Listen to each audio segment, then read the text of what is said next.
Bismillahirrahmanirrahim. Love Poetry of John Donne. Acute Poetry, Imperium Publisher. Page number 139. 139 के first 3 points पिछले lecture में हमने translate कर दिए थे. Next up, to treat of love Donne needs all his philosophy. यहाँ से अब स्टार्ट करेंगे. Love poetry of John Donne, question है page number 139. To treat of love Donne needs all his philosophy. Love poetry को, love को treat करने के लिए डन को तमाम तर फिलॉसफी की ज़रूरत थी. All his knowledge of science, science के तमाम नॉलेज की ज़रूरत थी. एंड नेचुरल हिस्ट्री, और नेचुरल हिस्ट्री की ज़रूरत थी.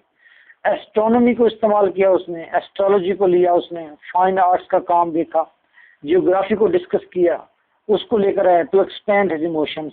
अपने इमोशंस को एक्सपेंड करने के लिए इन तमाम किस्म के नॉलेज की उसे ज़रूरत थी. लव को एक्सप्लेन करने के लिए, उसमें इमोशंस डालने के लिए इन तमाम नॉलेज को उसने इस्तेमाल किया है. Overall the 5 major themes run through Donne's love poems. 5 major themes Donne की लव पोएम में मौजूद हैं. There is sorrow of parting, जुदाई का इसके अंदर सॉरो ऑफ पार्टिंग, अलग होने के दुख भी हैं, जुदाई के दुख भी हैं.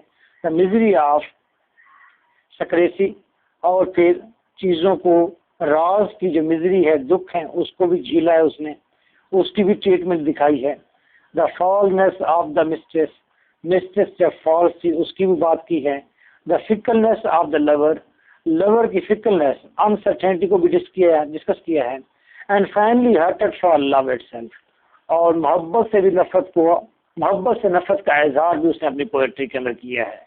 However, we have to differentiate between the shades of love in Donne's poetry. we have to differentiate. हम अलग अलग कर सकते हैं मोहब्बत के शेड्स को भी. डन की पोएट्री के अंदर लव के शेड्स भी डिफरेंट हैं. Love in one sense is holy passion, एक तरह से लव हॉली पैशन है. इर्रिस्पेक्टिव टू मैरिज, मैरिज से बालातर है. In other sense it is purely physical, it is nothing better than just. दूसरे लफ्जों में मोहब्बत जो है फिजिकल है. Love which partakes of the body and the soul is best.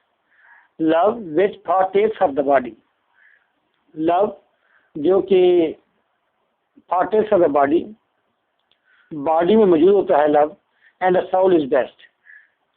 जिस्म में और रूह में, दोनों में जो लव मौजूद होता है, that is a balanced love, that is the right kind of love. Graduation remarks neither sensual passion nor gay and cynical. ना तो बहुत ज़्यादा सेंसुअल सेक्सुअल पैशंस हैं, ना ही बहुत ज़्यादा खुशी वाले पैशंस हैं, सैनिकल, और ना ही कुछ ड्राई किस्म के पैशंस हैं. नर्स को ना ही रेडिक्यूल, एंगर, ना ही गुस्सा is the dominant note in Donne's love poetry. Love की डन पोएट्री में तमाम चीजें डोमिनेंट नहीं है. Everything is present but everything is not dominant. On the whole one might say that Donne's poems celebrate love in both its physical as well as its spiritual aspects. Love is properly fulfilled when it embraces both body and soul. Body and soul दोनों के अंदर मौजूद होगी. Embraces का मतलब होता है मिलना. That one might say is the definition of love. So soul into soul may flow, so it to body first repaired. गो के रूहों के अंदर मोहब्बत मुंतकिल होती है, लेकिन यह शुरू कहाँ से होती है? बॉडी से शुरू होती है. There are mainly 3 strands in his love poems.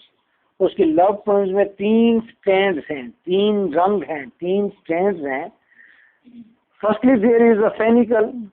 पहली बात यह है कि वो एक मोकिंग, ड्राई, बेअकीदा, जिसका यकीन ना हो मोहब्बत पर, उस तरह का मूड है. दैट इज एंटी वैमेन, और ये एंड होस्टाइल, ये औरतों के खिलाफ है. And hostile to their fair sex, और ये औरतों के दुश्मन पोएट्री इसने की है. पहला स्टैंड ये है कि वो औरतों से नफरत करता है, मोहब्बत से नफरत करता है. The theme is frailty thy name is women. यकीन इसका थीम ये है, frailty thy name is women. Shakespeare ने कहा था कमजोरी तुम्हारा नाम औरत है। Secondly there is the strength of happy married life. दूसरा स्ट्रेंड हैप्पी मैरिड लाइफ का है the joy of matrimonial love as valediction for wedding morning. और फिर मैट्रिमोनियल शादीशुदा जिंदगी का जो एक मोहब्बत का मजा है उसके अंदर जो जॉय मौजूद है, जैसा कि फॉर वेडिंग मॉर्निंग में बयान किया गया है। फिर उस तरह की पोएट्री उसने की है, उस तरह के लव का शेड मौजूद है, स्टैंड मौजूद है। तीसरा स्टैंड जो मौजूद है उसकी पोएट्री में, तीसरा रंग क्या मौजूद है। Thirdly there is the platonic stand. Platonic stand as in the canonization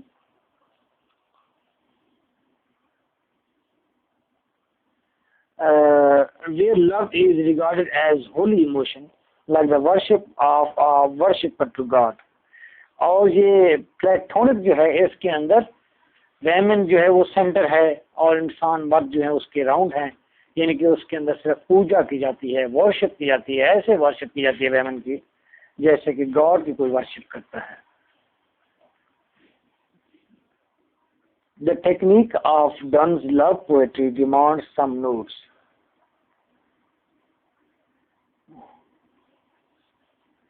notice, done की लव पोएट्री जो है वो तवज्जो की हामिल है, उसे तवज्जो देनी चाहिए। A great variety of stanza is introduced which is closely related to the changing moods and attitude of the poetry। Variety of stanzas मौजूद हैं जो कि इंट्रोड्यूस कराए गए हैं closely related to the changing moods, जो कि closely related to the changing moods, जो कि जिनका ताल्लुक मूड से, यानी कि स्टैंजा की वैरायटी भी मूड्स के मुताबिक है।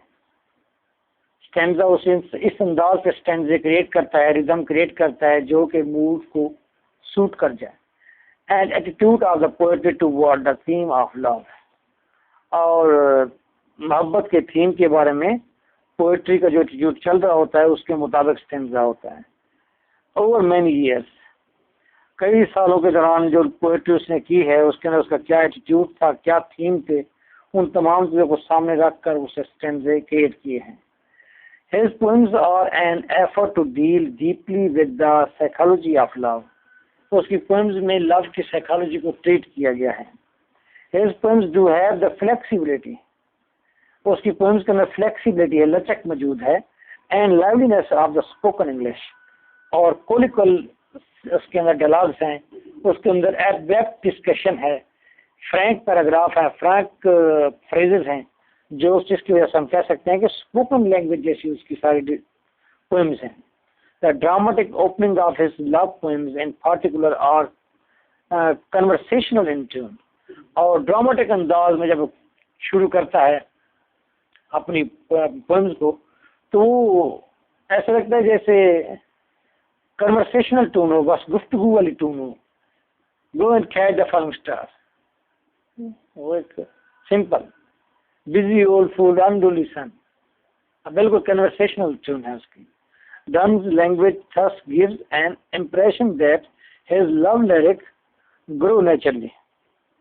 Donne's language thus, Donne की जो लैंग्वेज है, thus gives an impression, उससे इम्प्रेशन मिलता है that his love lyric grow naturally, उसकी लव लिरिक जो है वो नेचुरली ग्रो कर रही है। End of his individual experience in the field of making love. Donne's language thus gives an impression that the love lyric grow naturally। उसकी love lyric का मतलब गजल होती है, लव की पोएम्स जो है नेचुरली ग्रो कर रही है, ऐसा लगता है उसका नेचुरली फ्लो होता है। End of his individual experience in the field of making love, और उसकी पोएट्री के अंदर उसके ज़ाती तजर्बात मौजूद होते हैं या किसी फर्द वैद के तजर्बात मोहब्बत में वो भी मौजूद होते हैं। So we can conclude that Donne introduced a fresh realism in love poetry। Love poetry के अंदर फ्रेश रियलिज्म उसने इस्तेमाल किया है by revolting against the Thatharacan tradition। Thatharacan tradition से हटकर, Thatharacan tradition यानी कि कंटेम्प्रेरीज जो Thatharac को फॉलो कर रहे थे उनसे बिल्कुल हटकर उसने पोएट्री की है। सुनाई सबसे